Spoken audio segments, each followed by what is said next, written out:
Rogan discusses the pros and cons of using poverty as a motivator. Oh my God. Peak liberalism in action, dude. Joe Rogan. Oh, that's so good. I love that. Let's hear what Mr. Capitalist has to say about using poverty as a motivator. Socially liberal. Like about a socially liberalist. Like I'm very socially liberal. But I'm fiscally conservative. About a socially liberalist you get.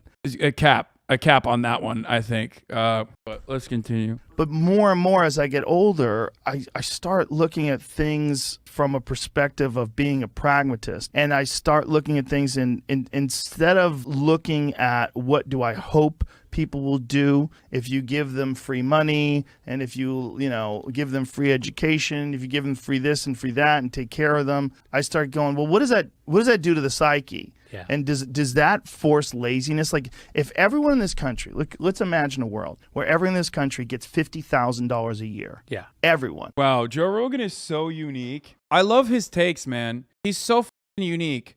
Exactly like every other boomer in this fucking dumbass country, dude. I swear to God. Wow, what an incredible outside of the bounds take from Joe. He truly does speak for one, the common man, and two, certainly very different than the kinds of ideas that you would hear on MSNBC. At this point, if you're still listening to the Joe Rogan Experience, how is the Joe Rogan Experience any fucking different than MSNBC? They're also socially liberal, but fiscally deeply conservative. They're also not that liberal either, or MSNBC, CNN, or Fox News. This is just the same shit that you hear. You could hear this from your dad. How much less productive would we be? It would probably be horrific. Now, I want to live in a world where... This is universal basic income. Yeah. I mean, I want to live in a world where no one has... Yeah, Joe bringing up moral hazard, dude. What a new idea. Never heard that before from the American Enterprise Institute. Homie literally said, if we give the poor too much money, they won't be productive. They won't clean my toilets, which is hilarious because it is like the fundamental concept of neoliberalism. You're basically describing classical economics and you're making it seem as though this is a new take. That's great. Has to worry about how to feed themselves. No one has to worry about how to put a roof over their head. Wouldn't that be nice if you didn't have to struggle and spend your resources thinking about how am I going to feed myself? And instead, let me write the best book I can write. Instead, let me create the best film. Let me make... Can you get paid on top of the $50,000 in yes. this? Okay. Yeah, that's the idea. But I don't think it would work. I think we would lose a lot of great people because I think there's a lot of... Dude, what? I know what he's going to say. I don't want to hear it. He's going to say a lot of people are they develop their personality through that struggle. People that are motivated by desperation. They're motivated by this kick in the ass where you have, like, I have friends that had children, and once they had children, they became fucking hyper ambitious because they realized, oh my God. Bro, he's literally doing the meme. It's like, go ahead, lower the minimum wage. It'll only make me grind harder. Go ahead, bro. Make life harder, bro. That only makes my Sigma grind set work extra hard. I have to pay for this little baby. And then they realize, like... It does turn you into an adult. Yes. Because you're like, these people are... Bro, what the f*** do either of you know about being a f***ing adult? Like, at least I recognize I'm a f***ing baby, okay? I'm a very, very fortunate person. And people get mad at me and constantly repeat that shit. They're like, dude, you're such a baby. You're so spoiled. I'm like, yeah, no, I am. Okay, I get to work for myself. I get to have, like, the best life. You know, it's sick. It's awesome. Then you turn around and you listen to Joe and he's like, yeah, poverty's a good motivator. He's just as much as a baby as I am. He's literally more financially successful than I am. And yet you think because he's saying the things that you are conditioned into believing, it's like, nah, he's right. Yes. It's a completely different kind of feeling. I wonder, but I don't want people to live in poverty. Yeah. Poverty sucks. It's a terrible place to be desperate, and that causes a lot of crime. It causes a lot of violence. There's a lot that's attached to poverty that's horrific. However, it is an incredible motivator to get people to get moving and to do something. And desperation, much like loss and humiliation, are great motivators to make you work harder, to be better at whatever thing you were attempting to do that failed. There's something about being poor that forces people into this feeling, this hunger that causes... Bro, he's just saying hunger is the best motivator. But then he like literally sits across from Elon Musk and sucks his... You think Elon Musk was ever hungry? What do you mean hunger is the great motivator? If anything, hunger is something that you have to overcome, dumbass. And the entire purpose of the original hypothetical that you brought up with like giving everyone $50,000 would personally make people's lives much better and unlock the hidden potential that everyone has. That is at the basis of the equality of opportunity. These motherfuckers so regularly shit on the fundamental American principle, equality of opportunity. We have equal opportunity in this country, equal opportunity in this country. And then he literally will say, well, let's give equal opportunity to every single person. Then he's like, oh, well, hunger is a great motivator. Never mind. This is oh God, it is so incredibly fucking out of touch, dude. Greatness in so many human beings, so many artists, so many great musicians, so many great comedians, and so many great people that have accomplished amazing things came out of nothing. And there's this inherent hunger and this desire to be someone, to be something that creates greatness that gets recognized by so many people and enriches so many people's lives. If you think about how many hip-hop artists who are so poor became so rich and inspired so many people with their music, how many comedians did the same, how many people who wrote books. Oh, what do I always say? I say meritocracy is a fucking lie, and it's a lie sold to you so you believe that your class positioning can change, even though all empirical evidence suggests the exact opposite. You are not likely to move up, and upward social mobility is absolutely way more difficult in a country like this as a consequence, a clear-cut consequence of a lack of amenities in comparison to European countries, social democracies, where social mobility, upward social mobility is way more likely. Even then, it's super limited, though. And meritocracy, that lie, can only be told by those examples of the once in every fucking million, billion people that have that rags the riches story. These guys made it. These guys made it, so you can too. It's such a stupid, flawed way of looking at the world. It is so hyper-capitalist because, as many in the chat also pointed out, well, what about all the hungry people that don't become successful, right? The hidden narrative, the underlying premise there is a really gross one. The underlying premise there is that they just didn't work hard enough, okay? You're just basically erasing probability from the equation. Probability, your spawn point, where you were born, your zip code, which country you were born in. That has a far greater emphasis on the likelihood of success. Not hunger, not anything else. Yes, people succeed in spite of poverty and never because of it. You're right. You're absolutely correct. Have come out of utter poverty, and through the struggle and pain of their existence, yeah, and like a million more of them don't. So those guys, I guess they didn't just, work hard enough. This is the most out of touch, mathematically speaking, this is the most out of touch commentary you can make. Joe has lost the last remaining bastion of humanity that he had within him and has now officially become the total capitalist pig dog. You know what I mean? Just oinking. Like, there were times when Joe, as a consequence of his own personal background, because he wasn't super rich when he was growing up, before he got really lucky and made it big in Hollywood, which is really a once in a lifetime, once in every million opportunity, right? Before he struck gold, actually worked in constructions. He was construction yards. He was on food stamps. Exactly. His parents were poor. Here's the thing. Because of that, he used to routinely advocate for the everyday guy, the layman, the average Joe. Okay? He did. He, at the very least, every now and then would arrive at the correct take because of his own personal experiences that he wasn't so far removed from. But I guess a $500 million Spotify contract really changes your mentality and the way you see the world, you know? Wild. It's insane to think if people's basic needs are cared for, they won't want to work for nicer things. I still want a PS5 on universal income. Yeah, I mean, there's that, and then there's other motivators as well. It is so heartless to think like a capitalist. It is so devoid of anything that makes us truly human when you think like a machine, okay? When you're like, no, the only way that someone will ever work is for survival, is to make money.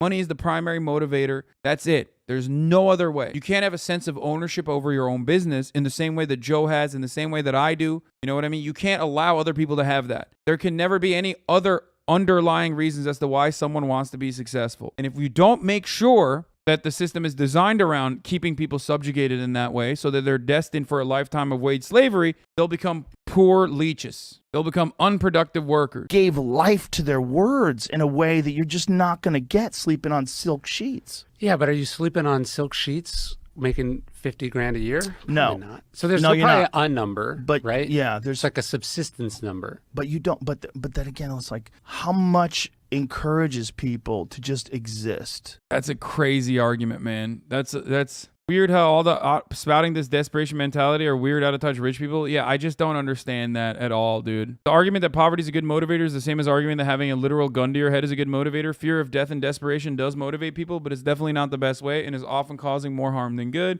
Rogan arguing that poverty has motivated many famous comedians and other successful people is a selection bias. He meets only with successful comedians who grew up in poverty, but the reason they were successful is not because they were poor as kids, but because they had immense talent, luck. Also, there are many more that grow up in poverty that never grow up to meet Rogan because they're dead or in jail and not performing at the Comedy Store. So good. Incredible fucking take. The thing is, a lot of his listeners and the 90 million people that listen to him are American. So because they're American, they personally see themselves not as like abused and exploited people, abused and exploited workers that are destined for a lifetime of servile subjugation, but temporarily embarrassed millionaires, you know? That's it. Joe Rogan and Chris Williamson debate the reasons for why the current generation is the first to be worse off than their parents. Damn, dude, this shit goes hard on mute. Damn, they're spitting, bro. American dream still very much is a real deal, I think, and people are told that they can have blue sky vision and helicopter thinking and be whatever they want to be. But the problem that you have is You think they're gonna say woke mob did it? You think they're gonna hit him with the woke mob? when those people grow up and become adults and the world doesn't deliver You think they're gonna hit cancel culture? I hope they do. I hope they talk about the real problem, cancel culture. them the thing that they were promised, they feel a delta between where they are and where they could be. They go, hang on a second. I was told that I was going to get the blue sky and the white picket fence and the blah, blah. And especially in a generation now that is the first one ever that's doing worse than its parents, that's going to cause a lot of people to look around and go, there's something wrong here. Structurally, there's something wrong. That's interesting. Do you think when they say that this generation is doing worse than its parents, obviously that is collectively, right? So how are they looking at that and how are they making that distinction that this generation is doing worse? Is it they're doing worse financially? Is it doing worse in terms of their ability to buy a home? Like what? I think that'll be two of the major factors, right? The fact that its real living wages have stayed static since the middle of the 1970s, something like that, and getting onto the property market at the moment is pretty difficult. But more than that as well, a lot of the things that we used to have, the traditions that we used to have for people, guys and girls, the roles that they used to take have been outsourced to the state. So if you think about the protector-provider role that men typically would have had, you don't need that so much when you've got a robust legal system and you've got a government that's going to look after people in case they fall through the cracks. You've got social safety nets and things like that here and there. People end up feeling listless and existentially lonely. So not only are they materially less effective, they're unable to get as much money, they're unable to find a house as easily, but then existentially the role that they have, something that makes them feel innate and of themselves, that doesn't feel like it's helping either. That's interesting. So you think the Bro, here, see now, the real problem impacting the younger generation nowadays is that they have too much safety nets. That's why in America, a country where there's demonstrably less upward social mobility than countries like Europe, where there's at least a crumb of upward social mobility, we have all the safety nets. That's why. Oh, wait, it's the exact opposite. In European social democracies, where there are better social safety nets, turns out, and you might be shocked to find out, there is more upward social mobility than the United States of America, a country with no social safety nets. So there is evidence, empirical evidence to suggest that the Australian man is wrong. the robust legal system and social safety nets somehow make people listless. I don't think the robust legal system is that robust. And I don't think the safety systems, the safety nets that are in place, I don't think they're that effective. I don't think that people have as much faith in them as maybe you think. I know in the UK you have a better system in terms of like healthcare. People don't have to worry nearly as much about getting ill, about getting injured. I'm a big fan of having some kind of social healthcare system, and I think people in this country, particularly conservative people, are they're very concerned with the idea of socialism in any form. But I feel like socialism exists already in many forms that we accept, like the fire department. Right, that's clearly like a socialist idea. Like we all pay into it, and it serves everyone. We need it. We all accept it. And we agree to it. Public education, similar. It sucks. It's pretty shitty and ineffective. Why is he doing this? Of course, upon the neighborhood that you live in. This is worse. This is worse than when he's just a douchebag because this has to be a crime when he makes me believe, okay, for a brief moment that inside of that thick, dense, ape-like skull is a brain. When he hits that fucking lib arc shit, it hurts me more, okay? I feel like I'm a victim. It makes me believe again that deep down inside, you know what I mean? Like there's a man out there who does have like rare moments. You know, some neighborhoods have good public systems of education, but in terms of like a social safety net, I spoke too soon. like this, it's not that good. Like in America, I don't think I think in the worst case scenario, the worst worry is that a social safety net encourages people to not be ambitious and encourages people to like that's what people were concerned with when it came to things like universal basic income, right? They were concerned that it was going to alleviate people's ambition. And on the best case scenario side, what I was like looking at it with rose-colored glasses, I was like, maybe it'll encourage people to go out and do something they actually want to do for a living, and having their basic needs taken care of, like food and shelter, like maybe that will he's seeing it. He's seeing the truth. Give them whatever extra motivation they need to go out and do a thing that they really want to do, whether it's create music or become a painter or whatever the fuck it is. Do you think that's the way that people are going to lean?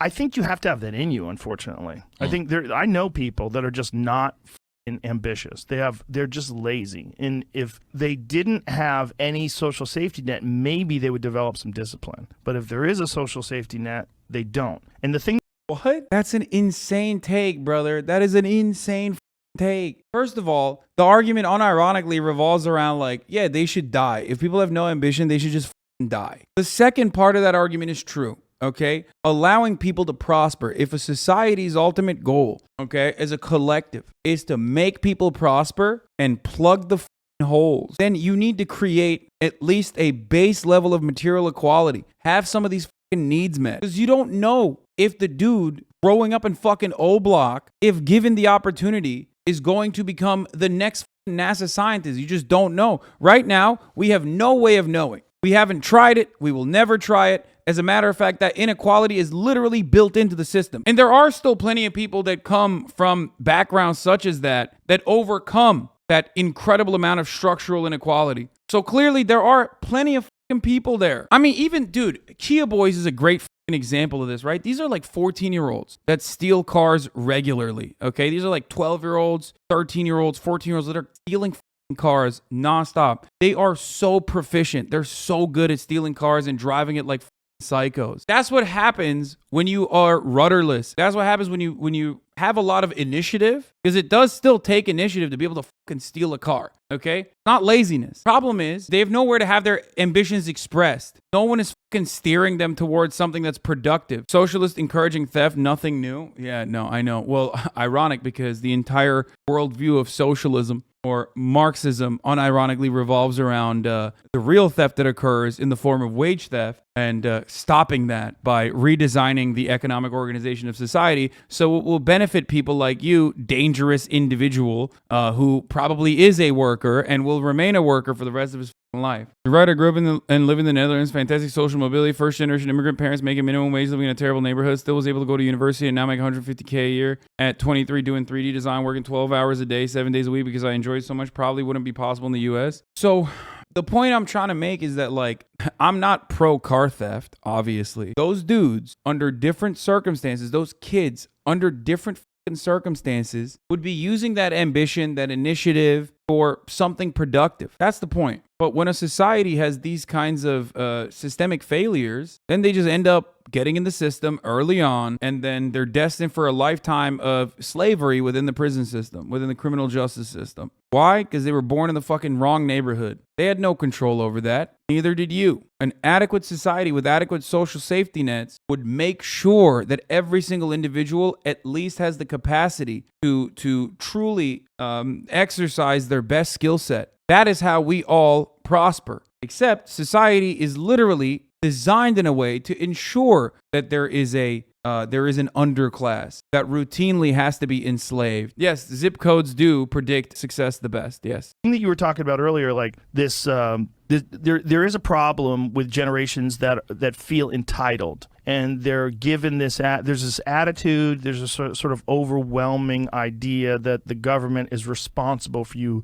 in a certain way, and if you're not doing well, the government is you over. The government, it's your fault. And then people start looking to people that have a lot. Like they start looking to billionaires, and they're like, we need to tax them. We need to tax these billionaires. And, you know, like there's people out there that are calling for a 90% tax of billionaires, which I always feel like is at the very least what they're trying to do. Some of them, for sure, are just putting on a show.